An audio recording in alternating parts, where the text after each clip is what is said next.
आज की हमारी कहानी है सास बहू की कहानी। ये कहानी कहीं न कहीं आज की वर्तमान स्थिति को भी दिखलाता है। कहानी की शुरुआत होती है नई बहू के घर में आने से। तो रेशमा जी की नई बहू ने आज ही घर में प्रवेश किया था। घर में नई बहू के आने से सब बहुत खुश थे। घर में बधाई देने वालों का और नई बहू की मुंह दिखाई करने वालों का तांता लगा हुआ था। इसी बीच रेशमा जी किसी काम से अपने कमरे में गई, तभी उनकी नज़र अपने पति रमाकांत जी की फोटो की ओर गई, जिनकी अभी 2 साल पहले मृत्यु हुई थी। रेशमा जी जिस काम से आई थी उसे भूलकर अपने पति की फोटो के सामने खड़ी होकर एकटक उन्हें देखने लग गई। उनकी आंखों से आंसू गिरने लगे, तभी उनका बेटा अमित आ जाता है।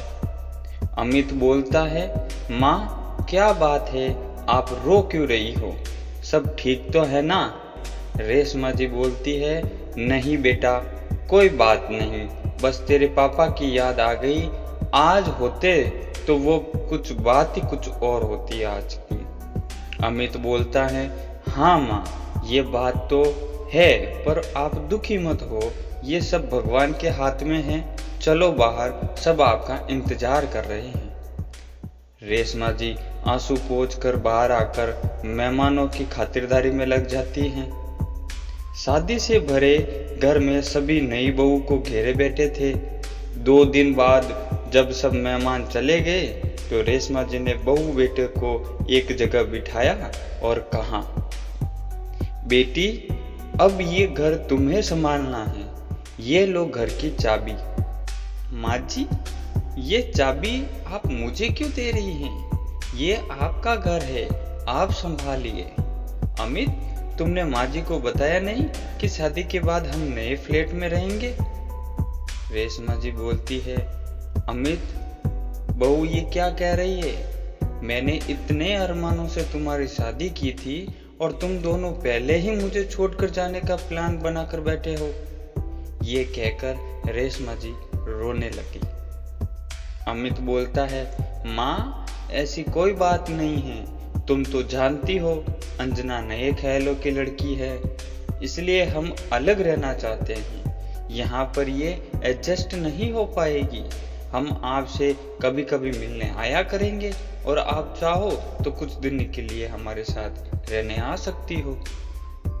ये सुनकर रेशमा जी को बहुत गहरा झटका लगा। उनके पति का स्वर्गवास हो चुका था, इकलौता बेटा अमित भी उन्हें छोड़कर जा रहा था। अब वे अकेले किसके सहारे रहेंगी? यही सोचकर वह रोते हुए अपने कमरे में चली गई। 2 दिन बाद अमित और अंजना अपने नए घर में चले गए। जाते समय अमित ने माँ से कहा, माँ मैं आपसे मिलने आता रहूंगा और पैसे भी भिजवाता रहूंगा, आप चिंता मत करो। रेशमा जी बोलती है, उसकी तुम चिंता मत करो, तेरे पापा इतना कुछ छोड़ गए हैं कि मैं जीवन भर सुख से रह सकती हूँ। तू जाकर अपनी गृहस्थी जमा, मेरी चिंता छोड़ दे। अमित और अंजना दोनों चले गए। उनके जाने के बाद रेशमा जी फूट फूट कर रोई, लेकिन अब कौन था जो उनको चुप कराता, इसलिए वह रोते रोते सो गई। जब उठी तो छत पर जाकर बैठ गई। इसी तरह कुछ दिन बीत गए। अमित ने अपने नए घर जाकर एक बार भी माँ से बात नहीं की। अमित के इस व्यवहार से रेशमा जी टूट सी गई थी। एक दिन रेशमा जी की बचपन की सहेली उनसे मिलने आई, जिसका नाम कविता था। कविता बोली, अरे रेशमा कैसी हो? अमित की शादी पर तो आ ना सकी, सोचा आज जाकर बहू की मुंह दिखाई कराऊं। बहू कहाँ हैं? रेशमा जी बोलती हैं, कविता वे दोनों ये घर छोड़कर चले गए, बहू मेरे साथ नहीं रहना चाहती है। ये सुनकर कविता को बहुत गुस्सा आया। उसने कहा, तू चिंता मत कर, मैं हूं ना तेरे साथ। सुन, इस घर को पेइंग गेस्ट बना देते हैं। पास ही में कॉलेज है, उनके बच्चे यहाँ आकर रहेंगे। उससे तुझे इनकम भी हो जाएगी और तेरा मन भी लगा रहेगा। रेशमा जी बोलती है, लेकिन ये सब कैसे होगा, मुझे तो कुछ नहीं आता। कविता बोलती है, मैं काफी दिनों से यही काम कर रही हूँ, तो चिंता मत कर, मैं सब इंतजाम कर दूंगी। कुछ दिन में कविता ने सारा इंतजाम कर दिया। कॉलेज के बच्चे पेइंग गेस्ट की तरह वहां रहने लगे। रेशमा जी उनसे बातें करती रहती थी, उनका अपने बच्चों की तरह ख्याल रखती। इस सब में समय कब निकल जाता पता ही नहीं चलता था। रेशमा जी इन सब से इतनी खुश रहने लगी कि उन्हें अब अमित और अंजना की याद तक नहीं आती थी। बच्चे भी उन्हें बहुत मानते थे।